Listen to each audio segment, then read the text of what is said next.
Pengetahuan dan ketidaktahuan itu adalah materi yang akan saya bahas untuk meditasi pada kesempatan kali ini. Semua pengetahuan berangkat dari rasa ketidaktahuan. Contohnya seperti ini, ketidaktahuan ditambah keingintahuan sama dengan pengetahuan. Ketidaktahuan ditambah sedikit pengetahuan sama dengan kesoktahuan. Ketidaktahuan ditambah tidak ingin tahu sama dengan tidak tahu menau. Loh, kok bisa begitu? Terus apa hubungannya dengan kesuksesan? Begini, saat dilahirkan kondisi pikiran atau otak masih dalam kondisi polos. Bisa dibilang kita ini dilahirkan karena ketidaktahuan. Tiba-tiba saja sudah ada di dunia ini. Seperti ketika kamu belum berkenalan dengan cermin. Mungkin saat itu kamu pun belum mengetahui bentuk hidung, bibir, atau mata indahmu. Kamu tidak tahu bagaimana bentuk wajahmu. Tapi seiring dengan rasa penasaran yang tanpa kamu sadari, akhirnya kamu pun mencari cermin dan memerhatikan setiap detail bagian pada wajahmu. Setelah kamu mencermati setiap bagian pada wajah, mungkin akhirnya timbul pertanyaan dari hati, bagaimana bisa bentuk bibirku seperti ini? Bagaimana kalau seandainya bentuk hidungku tidak seperti ini? Kamu mulai berlogika dengan diri sendiri. Bahkan dialog dengan diri sendiri pun terkadang tidak bisa dihindari. Mengapa aku diciptakan dengan wajah atau fisik seperti ini? Sampai sekarang aku pun tidak bisa menjawab pertanyaan-pertanyaan yang muncul dari dalam hati, terutama pertanyaan tentang diriku sendiri. Tapi bukankah kamu pun pernah mengalami hal seperti ini? Ketidaktahuan atas diri sendiri. Tapi selanjutnya, bukankah banyak di antara kita memilih untuk tidak peduli atau tidak mau tahu atas pertanyaan dari dalam hati dan keadaan diri sendiri? Untungnya, tubuh kita bisa berjalan otomatis. Meski proses atau keadaan yang terjadi pada diri tidak dapat diketahui dan dipahami, kita tetap dapat hidup dan bernafas. Mungkin kalau ketidaktahuan pada diri ini berpengaruh pada kehidupan, sudah lama napas dan jantung ini berhenti bekerja. Namun ketidaktahuan ini tidak bisa diberlakukan pada kesuksesan, karena untuk meraih kesuksesan dibutuhkan kesadaran penuh. Bagaimana bisa meraih sukses jika kamu tidak mengetahui arti sukses yang sebenarnya? Bagaimana mampu merasakan sukses jika standar kesuksesan yang kamu inginkan pun tidak mampu ditentukan? Bagaimana mampu berada di puncak kesuksesan jika kamu sendiri tidak tahu ingin jadi apa? Setiap orang memiliki standar atau target yang berbeda tentang arti kesuksesannya. Semua tergantung dari bidang yang ditekuninya. Karena itu, hal ini bukanlah sesuatu yang berjalan otomatis, seperti paru-paru dan jantung yang terus bekerja pada tubuh. Kalau kamu saja tidak tahu ingin jadi apa, maka jangan bermimpi untuk sukses. Kalau aku bisa menulis dan menerbitkan tulisan, itu saja sudah kuanggap sebagai kesuksesan. Bestseller atau tidak, itu menjadi kelanjutan dari kesuksesanku.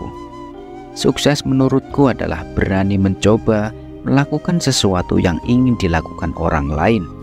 Tidak ada beban di hati dan tentunya bisa tidur dengan nyenyak. Bagaimana sukses menurut kamu?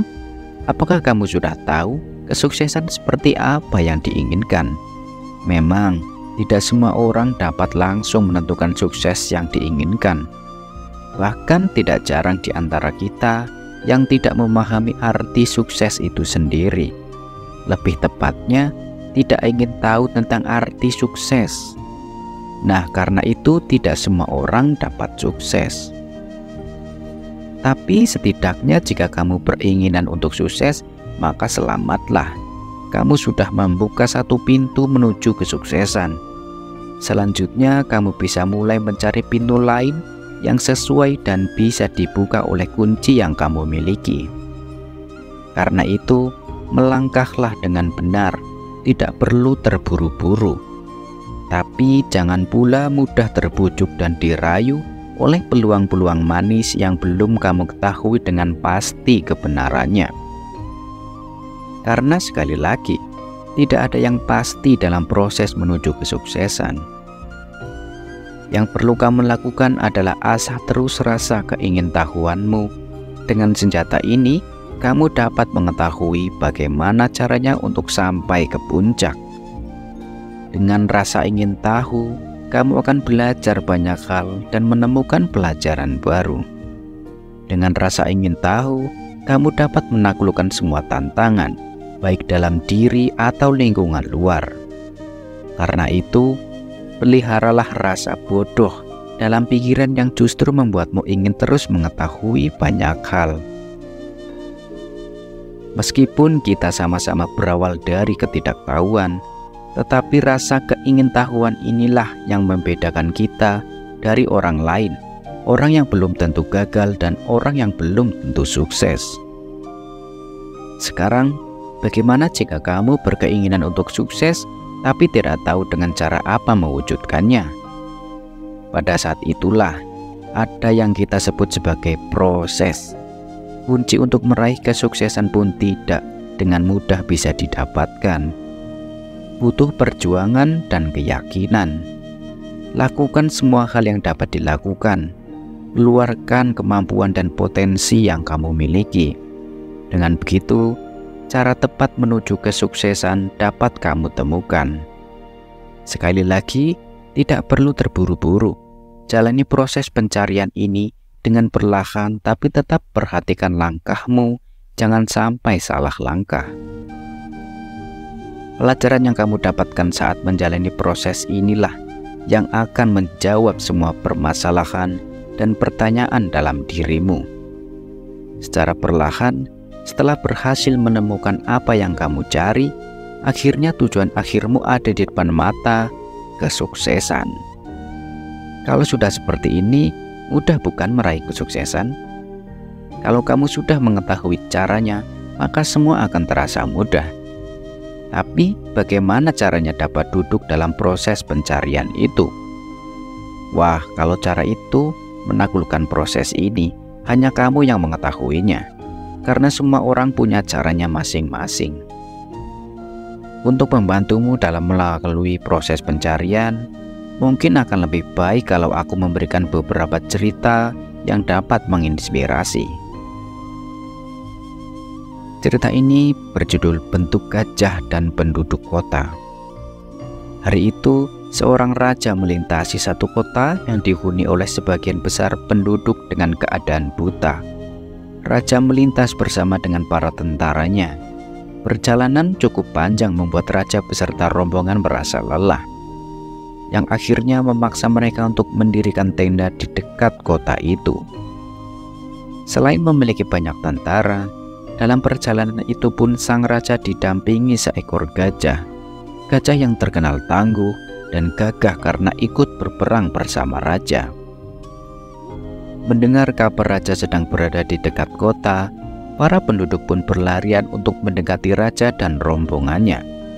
Karena cerita kegagahannya, banyak penduduk kota yang ingin memegang atau meraba gajah. Bahkan untuk sekedar mendengar suara gajah yang tidak pernah mereka dengar. Oleh karena hampir semua penduduk terlahir dalam keadaan buta, maka mereka pun tidak tahu bagaimana wujud dan bentuk dari gajah. Dengan rasa penasaran, para penduduk meraba atau menyentuh sekenanya bagian tubuh gajah itu. Mereka menerka dan membayangkan bagaimana wujud gajah yang sebenarnya. Masing-masing dari mereka telah menebak dan berpikir telah mengetahui sesuatu tentang bentuk gajah itu. Ketika mereka kembali ke tengah penduduk, orang-orang pun berkumpul dan menanyakan bentuk gajah itu.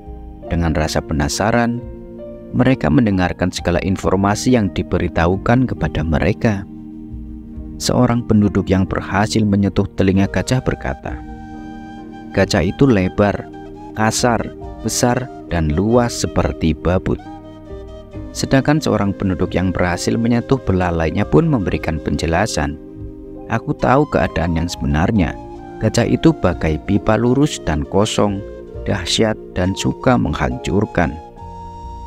Seseorang yang berhasil menyentuh kaki gajah pun menjawab, gajah itu perkasa, kokoh bagaikan tiang. Masing-masing dari mereka meraba satu bagian saja, dan pada akhirnya keliru dalam mengartikan bentuk dari gajah itu. Cerita ini menunjukkan bahwa pikiran pun memiliki keterbatasannya. Pikiran kita tidak selalu benar. Pikiran kita harus selalu didukung dengan informasi dan pengetahuan. Seperti penduduk buta ini, segala sesuatu tentang gajah yang mereka sampaikan kepada teman-temannya adalah hasil dari pikiran mereka saja, tanpa ada dukungan dari informasi atau pengetahuan lainnya tentang gajah. Karena itu, penjelasan yang mereka sampaikan pun menjadi tidak tepat dan tidak bisa dipertanggungjawabkan kebenarannya. Pengetahuan yang berguna bagi kita adalah pengetahuan yang membuat kita semakin dekat dengan kebenaran dan semakin mengarahkan kita menuju tujuan yang ingin diraih.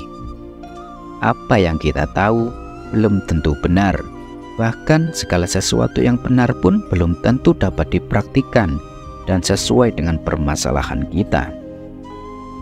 Siapa tahu ada kebenaran lain yang lebih cocok digunakan untuk meraih kesuksesan kita. Kisah selanjutnya yaitu pohon dan 3 pemuda desa. Seorang guru bijak memiliki 3 orang murid yang masih sangat muda. Bukan hanya sebagai guru, tetapi ia pun yang ikut membesarkan 3 orang muridnya ini karena mereka adalah anak yatim piatu. Kecintaannya kepada alam mempengaruhi pola asuh sang guru. Semua anak diajarkan untuk mencintai alam dan lingkungan sekitar. Guru yang sudah berusia 99 tahun ini merasa bahwa hidupnya tidak akan lama lagi.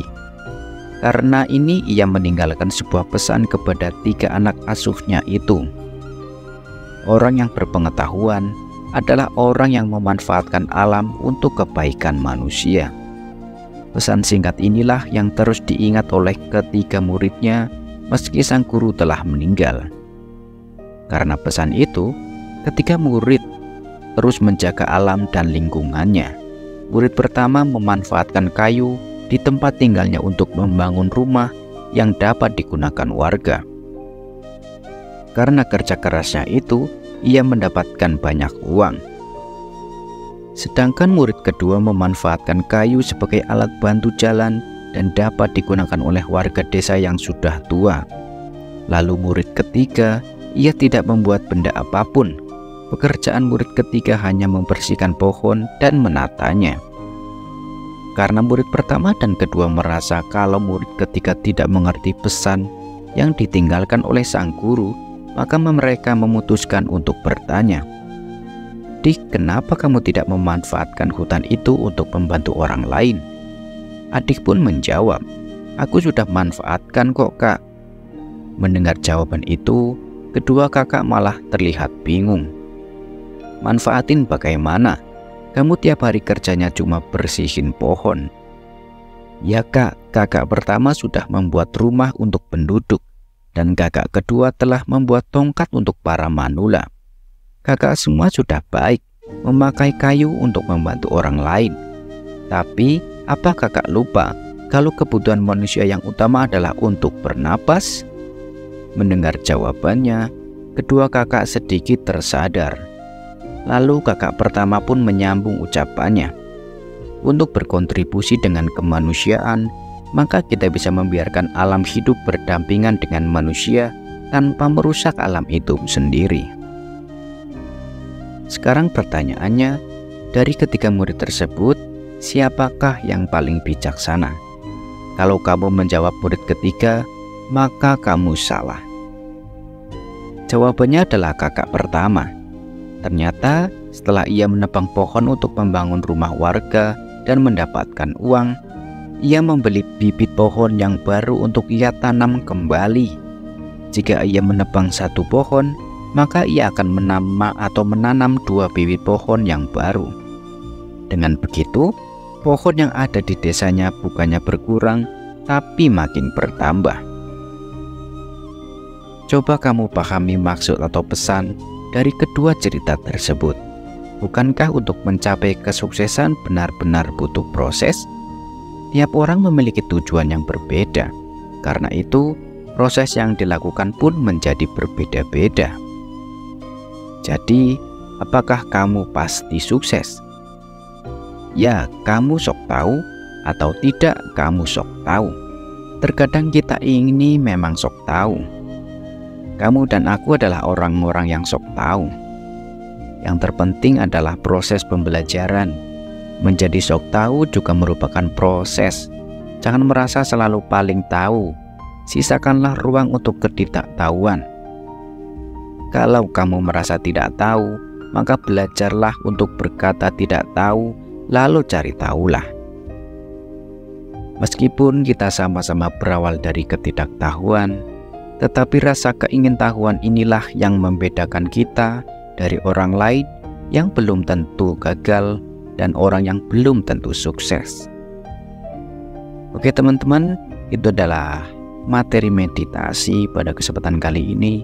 Semoga bermanfaat dan bisa diaplikasikan di kehidupan masing-masing. Dan terima kasih sudah menonton.